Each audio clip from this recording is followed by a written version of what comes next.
appeared before the Congressional Committee to tell what I knew of activities which might lead to an attempt to set up a fascist dictatorship. The potential for the disastrous rise of misplaced power exists and will persist. The very word secrecy is repugnant in a free and open society, and we are, as a people, inherently and historically opposed to secret societies, to secret oaths, and to secret proceedings. President Bush signed a formal agreement that will end the United States as we know it, and he took the step without approval from either the U.S. Congress or the people of the United States. The secret organizations of the world power elite are no longer secret. It's known as the Bilderberg Group. Could their objective be world domination? I'm Jim Tucker. I've chased Bilderberg for 30 years. I'll never give up the chase. Bilderberg plan for the whole world is nothing less than world government. I'm not comfortable with that at all. Who elected these guys to run the planet? They are the elitists. They feel they should run the world for their own selfish interests. Now we can see a new world coming into view. A world in which there is the very real prospect of a new world order. Bilderberg is making great progress toward a world government, and only an educated, informed public can stop them in their tracks. David Rockefeller admits in his own memoirs that he wants to destroy the United States. Right. He's a traitor. It's good to be back at the Council on Foreign Relations. As Pete mentioned, I've been a member for a long time and was actually a director for some period of time.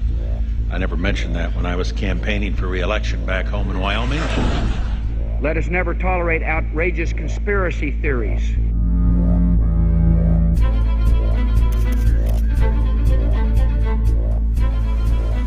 I need you to move off the property, please. Some shots were fired.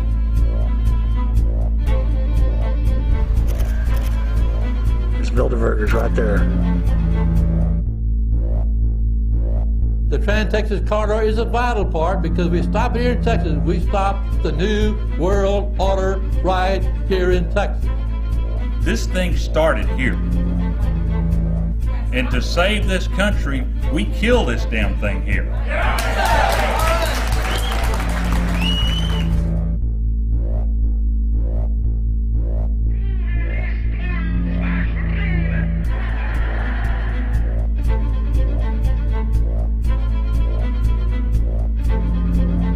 There is a chance for the President of the United States to carry out a phrase his father used, and that is a new world order.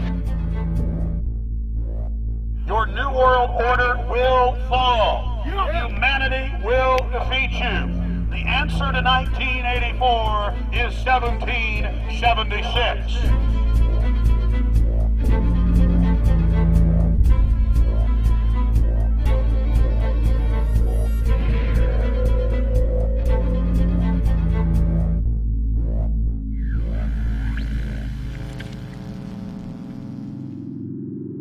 In the near future, Earth is dominated by a powerful world government. Once free nations are slaves to the will of a tiny elite. The dawn of a new dark age is upon mankind. Countries are a thing of the past. Every form of independence is under attack, with the family and even the individual itself nearing extinction. Close to 80% of the Earth's population has been eliminated. The remnants of a once free humanity are forced to live within highly controlled, compact, prison-like cities. Travel is highly restricted. Superhighways connect the megacities and keep the population from entering into unauthorized zones. No human activity is private. AI supercomputers chronicle and categorize every action. A prison planet dominated by a ruthless gang of control freaks, whose power can never be challenged. This is the vision of the global elite, their goal. A program of total dehumanization, where the science of tyranny is law.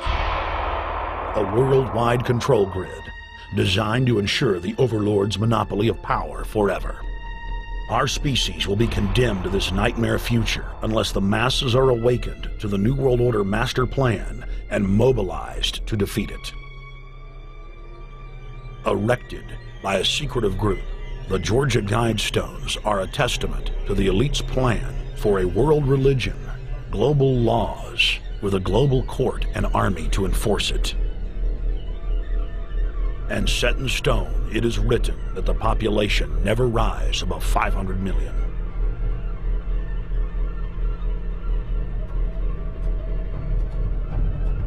In this film, you will learn how our world is truly governed.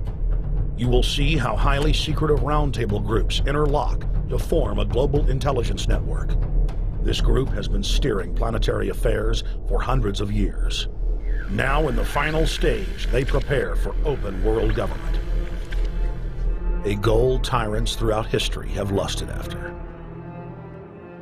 Dr. Michael Kaufman is a published ecologist specializing in ecosystem research, forest ecology, and ecosystem classification.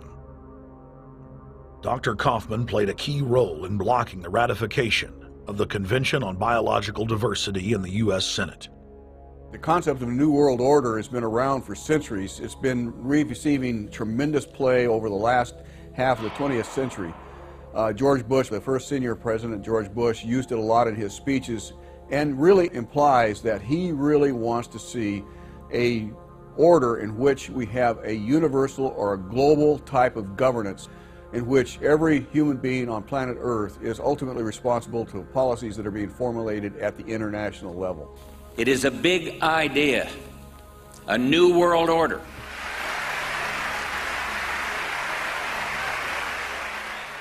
President Bush said that the New World Order was in tune, and that's what they were working for. The UN is part of that government. They're working right now very significantly for a North American Union. That's why there's a lot of people in Washington that don't care too much about our borders. They have a philosophic belief that national sovereignty is not important. It's also the reason I have made very strong suggestion that we need not be in the United Nations for our national security. It's really always the same. You go back throughout all of history, the Roman Empire, the Soviet Union, Hitler during the Nazism was always saying that it's going to create the utopia for the average person, when in fact, history always shows that it does exactly the opposite. Conquest and empire is as old as civilization. Babylon, Egypt, and Greece. They all built empires in an attempt to rule the world. The Roman system at its peak dominated the known world. Complex governmental systems were developed to control diverse populations.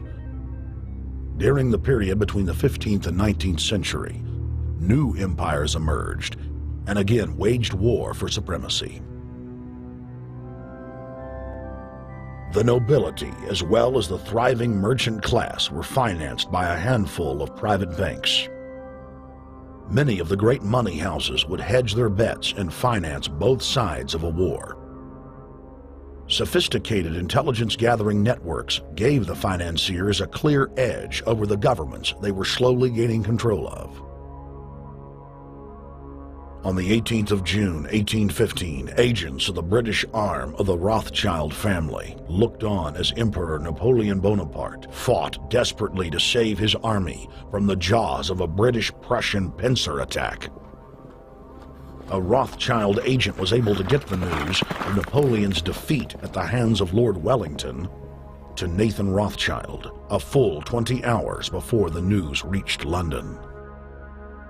Nathan, the head of the British arm of the Rothschild family, put out the rumor to the London Stock Exchange that Napoleon had won the war.